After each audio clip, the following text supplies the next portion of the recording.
The chief executive and chief operating officers of the Wounded Warrior Project fired last month after it was revealed that the organization was only spending roughly 60% of their operating budget on programs and services. To put that number in perspective, the Disabled American Veterans Charitable Service Trust put 96.5% of their operating budget toward programs and services for veterans. Joining me now is the author of Successful Philanthropy: How to Make a Life by What You Give, New York City philanthropist Jean Shafiroff. Jean, what are your thoughts on what happened with the Wounded Warriors Project, but also when someone gets ready to give and donate, how do you make the decision about who to give to?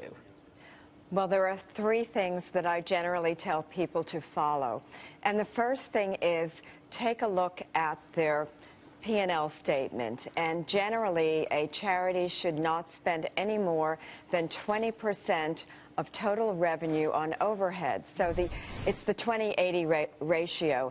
And then I say take a look at their management and make sure that they're running a good ship, and that the managers, the president, the people, board of directors, and then the people within are all sound. And you can do this by reading articles, asking, going on their website, and then if you know some people involved, you can ask them and talk around and find out.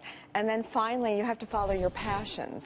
And if you are interested in a cure for cancer, then you might want to get involved with a charity that's following what you love, which is cancer research. Right. We were talking in the break that because you were at the an ASPCA event last night. Yes. And that's where my heart is with animal charities and animal rights charities.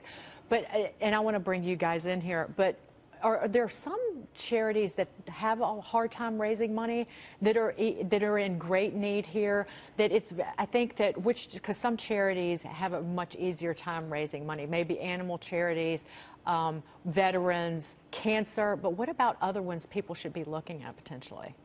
Well, there are all sorts of charities, and I think an individual needs to follow what they believe in first, because I think if you're really going to be committed, you're going to love what the charity does. So, for example, if you're interested in an anti-poverty charity, well, I can think of one right here in New York City Mission Society. I'm on the board. I recommend it. We really help the children of New York City. 1 out of 3 children in the city lives at or below the poverty level, and educational support, recreational support is what we do. It's very important. So obviously people who run something like the Wounded Warriors are incredibly committed to the good causes at the forefront of their organization, but somehow they sometimes take a wrong turn. And in this case, it was spending far too much money on plane tickets and not enough on the people who are supposed to benefit. How does that happen in an organization, and how can they prevent it from happening? I'm not sure exactly how that happened, but I took a look at their numbers on Charity Navigator, one of the websites that I recommend it's a great that people website, go to, Charity Navigator, and I saw that 34% of their $3 million budget in 2014 went for fundraising. And I think that's a very high number. That's $100 million just about. So when you see a number like that, I think a red flag goes up. So I advise take a look at numbers on GuideStar, Charity Navigator. If you're very sophisticated, you can look at a Charities 990 form.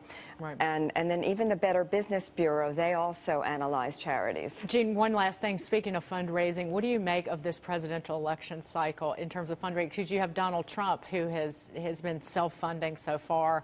And then you have Bernie Sanders, who, again, has just raised an astonishing amount of money from very small donors.